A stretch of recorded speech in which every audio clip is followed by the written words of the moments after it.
Hello and welcome. Today's video is about common misconceptions about probate. We'll talk about that right after this.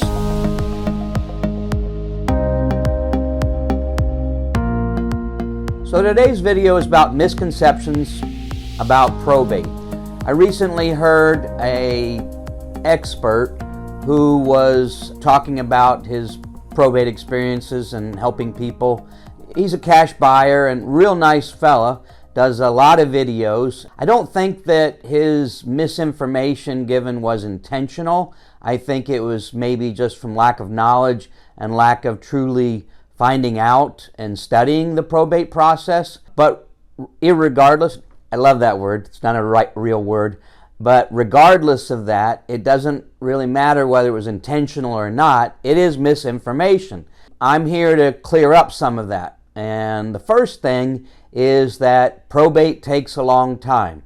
That is not the case normally. The majority of cases pass rather quickly.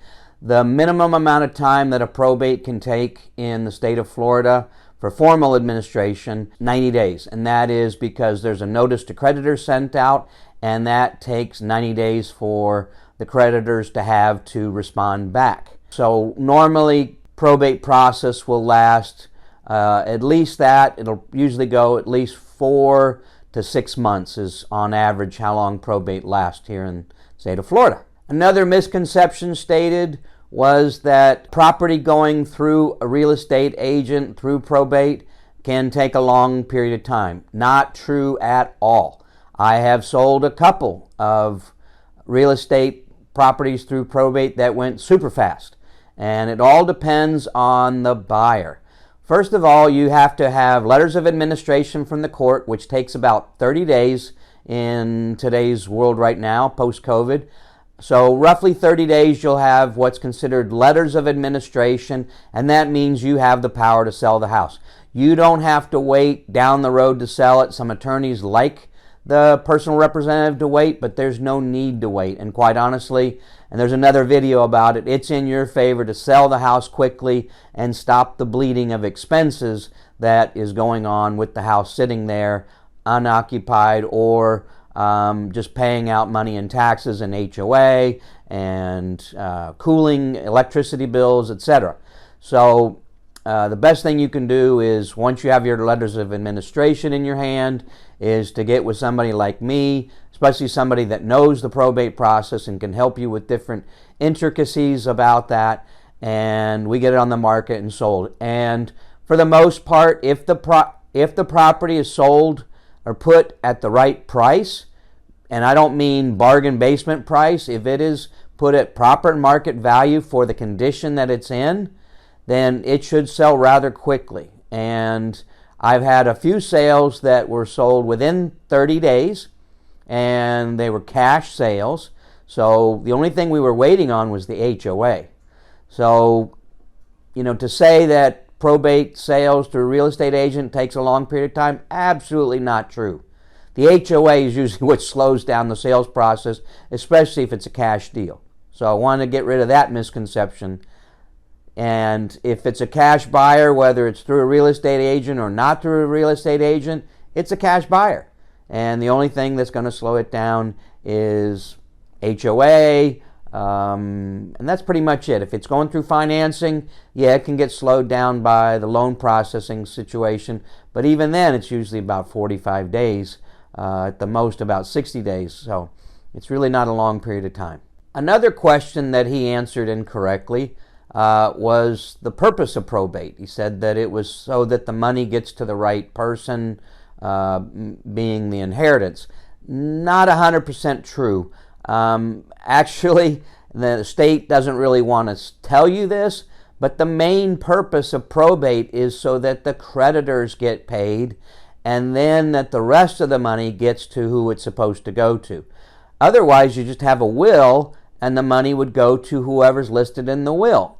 And the reason for probate is so that if there are creditors out there, they have 90 days to make a claim against the estate.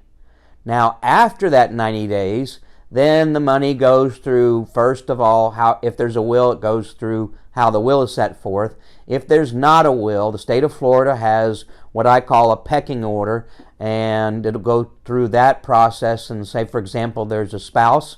The spouse will automatically get the property. If there is a minor child, they'll be included in that because they're a minor. So there'll be guardianship that will be involved, which is a complicated process, and that is another part of the process. But that's very rarely the case with probate, because most often the person that passed away is of an older age, so they didn't leave minor children. It happens occasionally, but it's very, very rare. Another statement of misconception was that a living trust goes through probate. No. A living trust does not go through the formal probate process. That's the whole point of having a living trust, is so that the property gets protected from probate and doesn't go through the process. Now, technically, what can happen is that the court has a probate hearing to find out and verify that the property and any assets that are owned are in the trust. And if they are, then that's it. The trust has control, and the trust can either sell the property or not sell the property, but the trust has control. The state of Florida will bow out at that point because they have no control. It's in the name of an estate.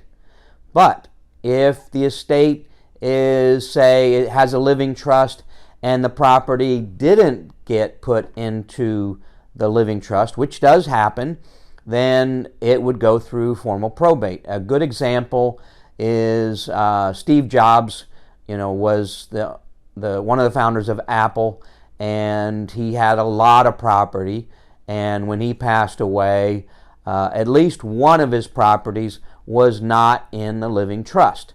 So one of the jobs of attorneys that are setting up trust is to make sure that all of the assets are in the trust.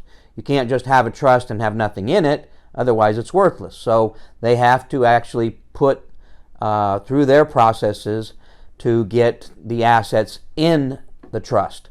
And that would be, real estate property would be a really big one to get in the trust. So in that particular case, that one property had to go through formal probate.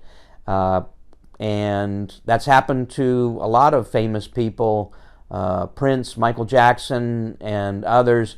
They've had property that went through probate because it wasn't in a living trust. So living trust has a purpose, but if everything is funded properly through the living trust, it does not go through a formal administration probate process.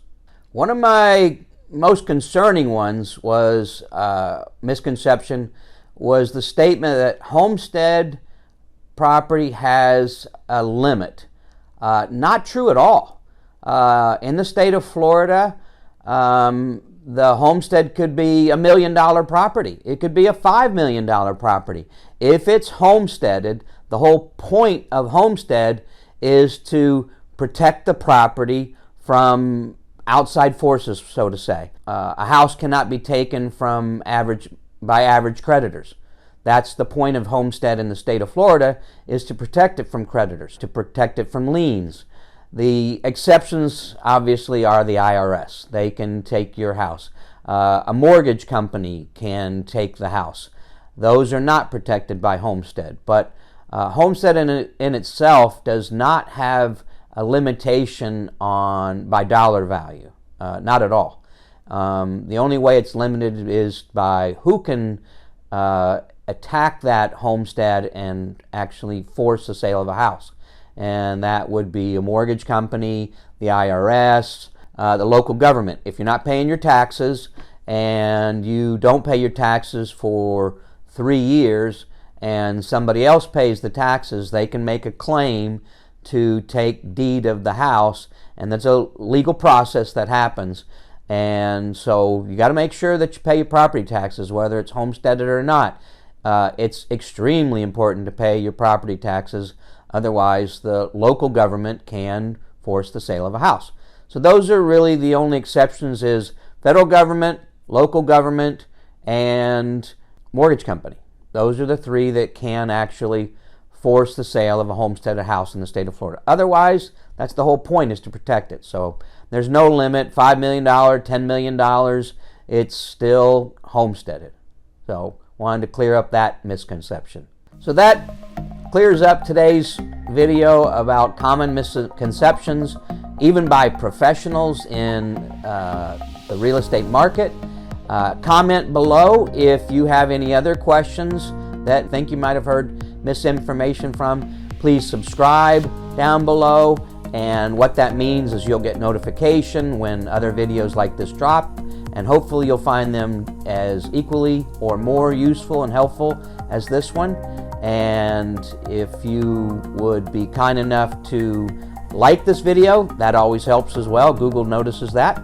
So thank you so much for watching. I hope that you found it helpful and useful, and we'll see you next time. Be careful and stay safe. Bye-bye.